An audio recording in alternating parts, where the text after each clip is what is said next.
Thanks everyone for being here today. I'm the director of the Indiana School Safety Specialist Academy. We are the only state in the United States that has a school safety academy. Basically, as part of the academy, every school corporation in the state must have a certified school safety specialist. We have over 1,400 school safety specialists right now who have been trained. We continue to train after the crisis in Henryville last year with a tornado and different occurrences with bullying. Our attendance continues to go up. I'll talk a little bit more about that program, but I want to talk about some of the legislative guidance. Representative Porter talked a little bit about what's going on, and we've had a very busy summer thanks to some of that legislative guidance, and it's been good. We actually have had a working group of counselors, social workers, and administrators from all around the state putting together some best practices for schools. There's going to be a website released on Monday at noon, and obviously I don't know the site because it's not out yet, but if you want to Google School Safety Academy, on our homepage will be a bullying site as well. Some of the legislative guidance he talked about, I'm just going to hit on very briefly. Bullying has been defined, and in the past it was obviously overt, repeated actions, but now it's anything that creates a hostile environment for a child in your school. That obviously leads us out into the cyberbullying world. Schools also are required to have a safe school committee, so every school is required to have that, and part of their job is for crime prevention, gang identification, intervention, but also bullying prevention and intervention. We also provide training for students and staff. By October 15th of this school year and every school year, every school is required to provide training for all of their staff members who have direct contact with kids and for students. So this is a very big change for us this year. And that's part of what the website is going to provide is curriculum to provide that training for K through 12 students. We've also updated the investigative procedures that are required for schools. Now they have to have certain procedures with regards to investigation and reporting and contacting back to the parents. There's also a data collection piece. Every school corporation is to now collect data on bullying in their schools and report that to the state, and we are now to report that to the public via a website. So by July 1st, of next year, all schools are to report this information to us.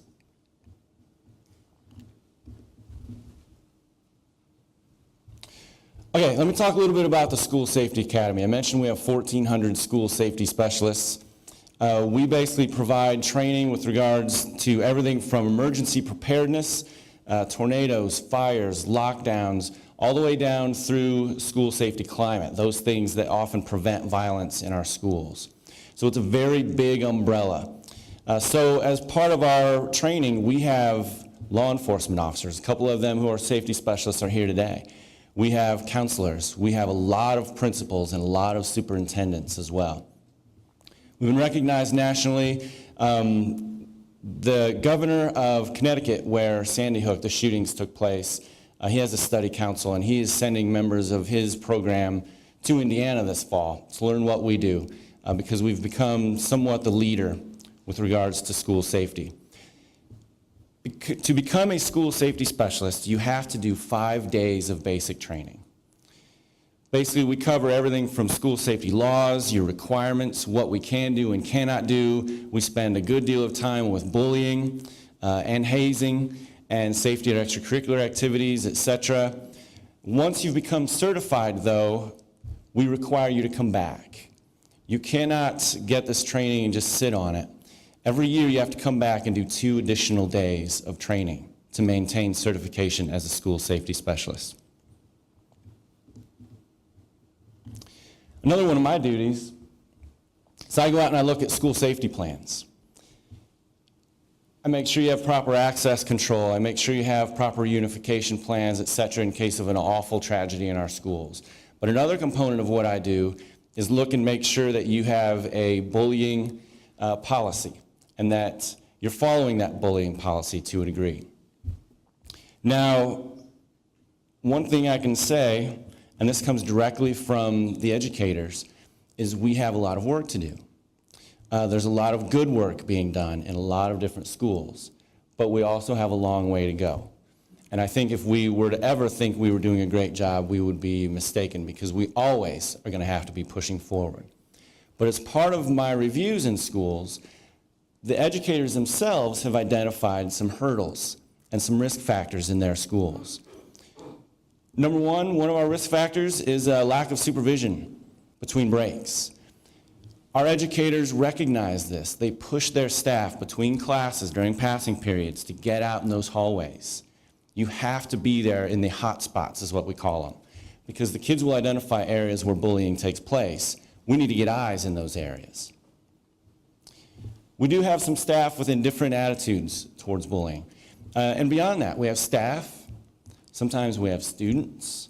I think we've all probably seen that happen in schools where there might be a group of sophomore boys who are kind of a major problem in our school. Sometimes it's a group of junior girls who really have an indifferent attitude towards bullying.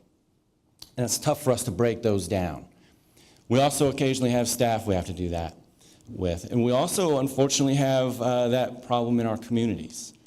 Sometimes the people in our communities think that bullying is a rite of passage. And we've moved the dial on this quite a bit over the last 10 years. But there's still a lot of work to do. I had an educator just last year who said, I'm dealing with a lot of bullying in my school. We're working on it, we're implementing programs, we're increasing supervision, I'm trying to get parents on board, but I'm getting a lot of pushback because it's not my kid. So we're going to have a community forum similar to this in the evening. So I drive 2 hours in the middle of winter to a small Indiana community, and we get 2 parents show up. 2 parents who think that bullying is a problem. They were both board members. So we have a lot of work to do, not just with school people, but not just with our kids, but with our parents as well. And that's why forums like this are just a really great way to start to break that down. We also, our own educators have identified inconsistent intervention as a problem. Not just from their level, but from the teacher perspective. They have to be consistent what they call bullying and what they don't, and then with what discipline policies we enact when we do discover it. So what I'm going to talk about are some things that we push out to schools from a school-wide level. We're going to break it down to the classroom level, and then we're going to break it down to the individual on-the-spot level. Let's first talk about school-wide interventions. We want the schools to, if they can, survey their kids. Find out where their issues are. Where are your hot spots?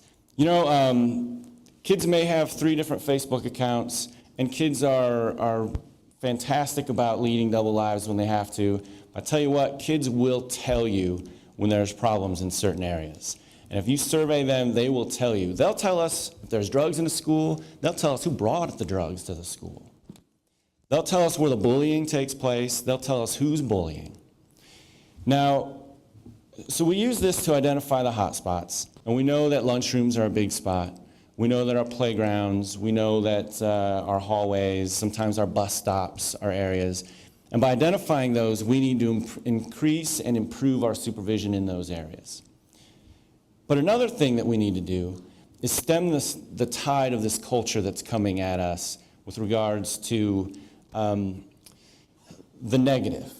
And what I mean by that is if you watch Channel 13 or Channel 8 or 2020 or Dateline, you would think that every single kid has drank a bottle of Robitussin today to get drunk and has sent a naked picture of them and is bullying another kid. The fact is they're not. Now this happens in every single school. We know it. But it's not every single kid.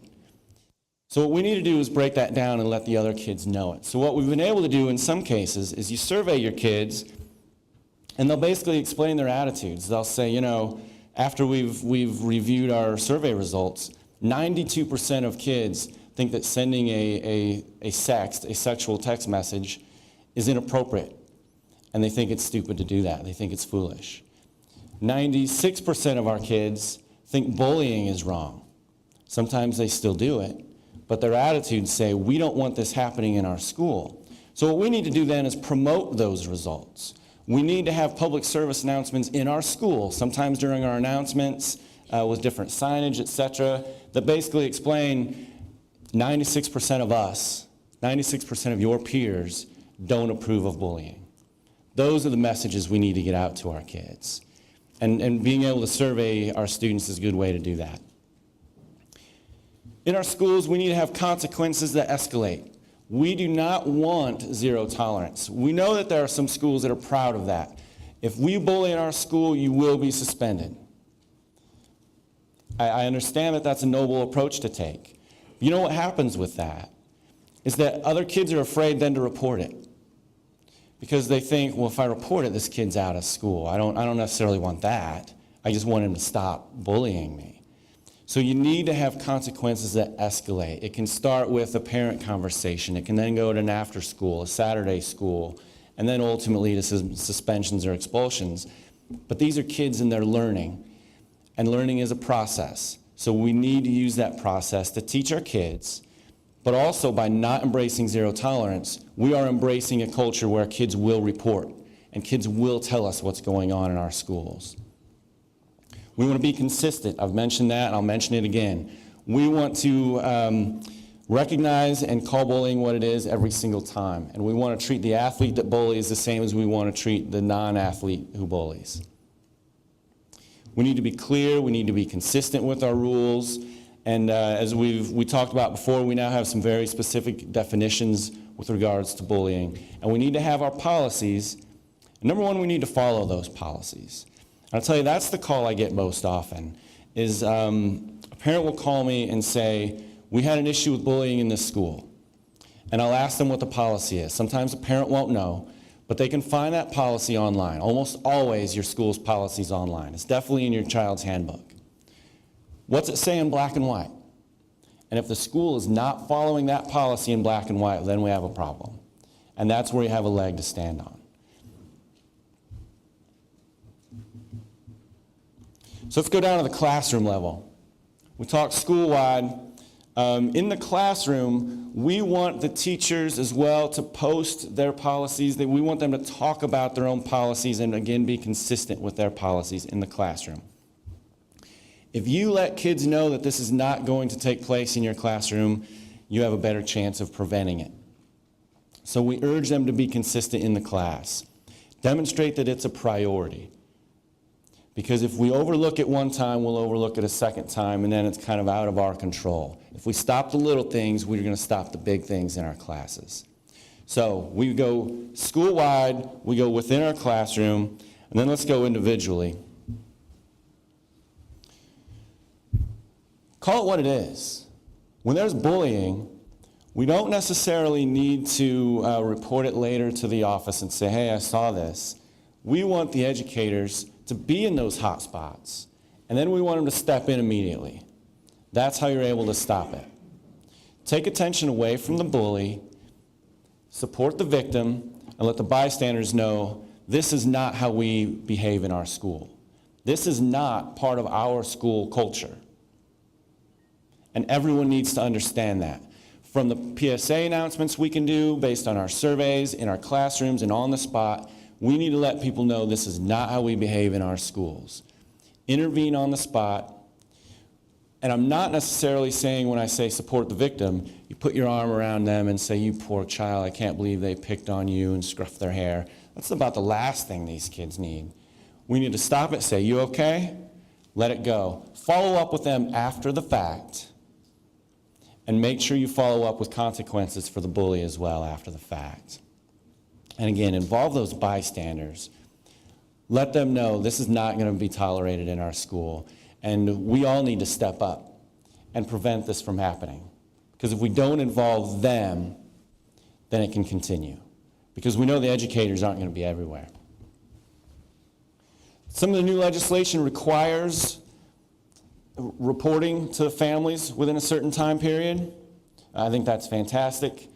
We need to do that. We need to report to the victim. We need to report to the bully what's going on. We need to follow up after the fact.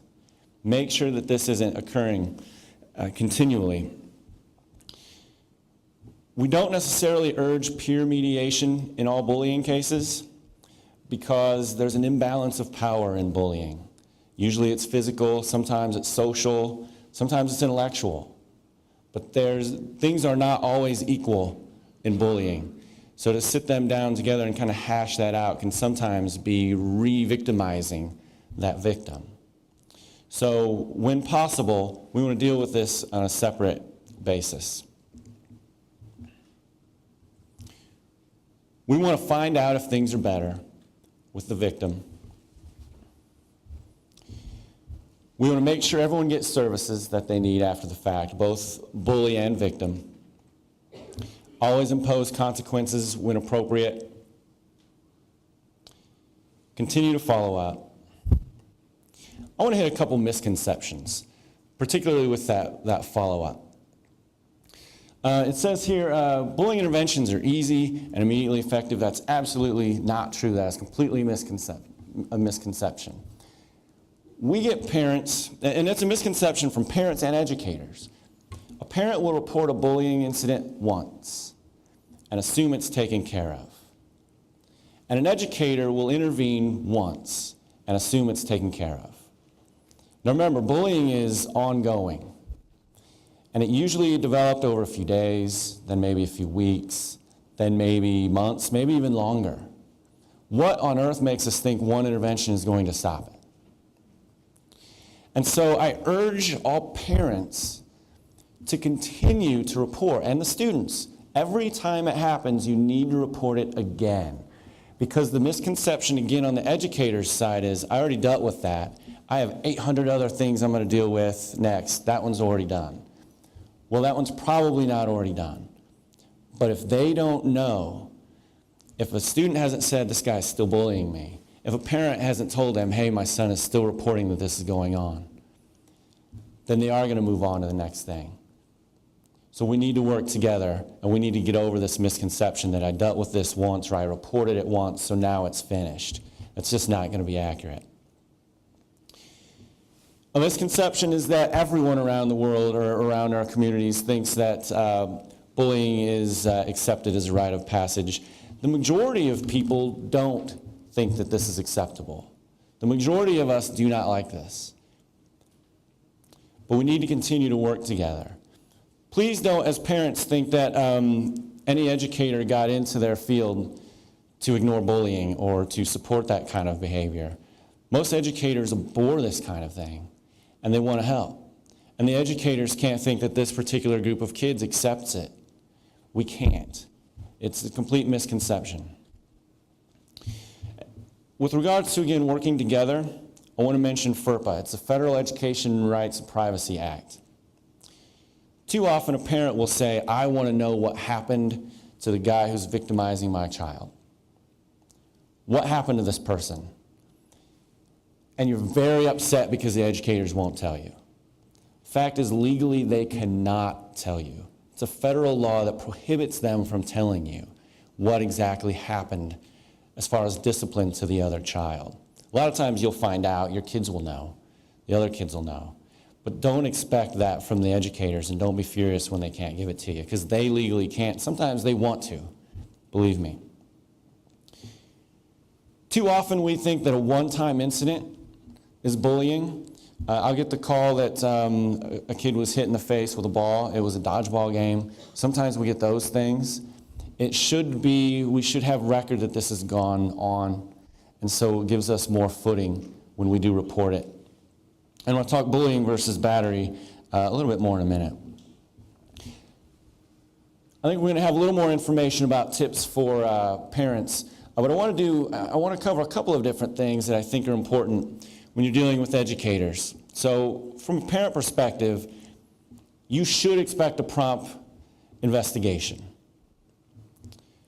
Please don't call by 9 and think by noon this will be done, because it won't. They will get to this, and we urge them to do it as quickly as possible. But too often, we create friction between us because one person expects it to be faster than the other. Please give them a little bit of time to get to it. but do expect them to get to it, and do expect them to get to it fairly promptly. I urge parents to partner with the school. The only way we're going to really get effective intervention is if we continue to communicate. If the parents and children are communicating every time they're bullied, and the educators are investigating every time, that's the only way we're going to be truly effective. But too often, educators will create an enemy with a family because maybe they downplayed it. Sometimes a family will create an enemy of the educator because they'll walk in pretty angry. I've had, I've had several calls from parents who were upset because they were led out of a school office by law enforcement, and they're angry at the educator. And maybe justifiably so, but we need to partner. We can't continue to point fingers at one another. We need to get together on this. Report, report, report. Make sure you're reporting what's going on to your child. Make sure the educators know. And remember that everybody has a boss. I've had people get very frustrated because they reported it to a vice principal, and that's where it stopped. And then they call the Department of Education. And unfortunately, or fortunately, I guess depending on how you see it, Indiana is a very local control state. And that means the schools have a lot of autonomy. They have a locally elected school board, and they're really the ultimate authority with what their school policies say and what their discipline, how their discipline matters are handled. The state doesn't have a lot of say with that. But I urge parents, when you work with a school, to walk that chain up the top. Start with that vice principal. If you're not getting satisfaction, move up to the principal. If you're not getting satisfaction, move up to the assistant superintendent, the superintendent, and ultimately the local school board. And these people are elected by you. And if you're not satisfied, you need to let people know in your community that you're not satisfied. And someone else will be elected in their positions.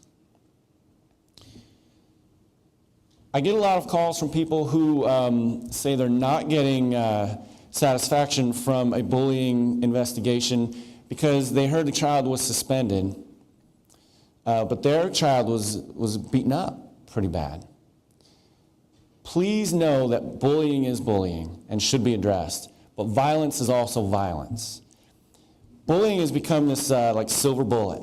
We report bullying and we're going to stop everything that happens. Violence still occurs in our schools, just like they do in our communities. If your child's in a physical altercation, that is battery. Report it to the school. They'll deal with his bullying as well, but you can report this to law enforcement. And there's nothing that says you can't. Too often I've had parents say, well, the school's handling it, but I said, well, that's great. We need to call law enforcement in on this too, because this is now a bigger issue. There's a threat, and there's been violence going on already. So please consider that. I want to do this very tight. I want to do it very condensed. My contact number and email is there.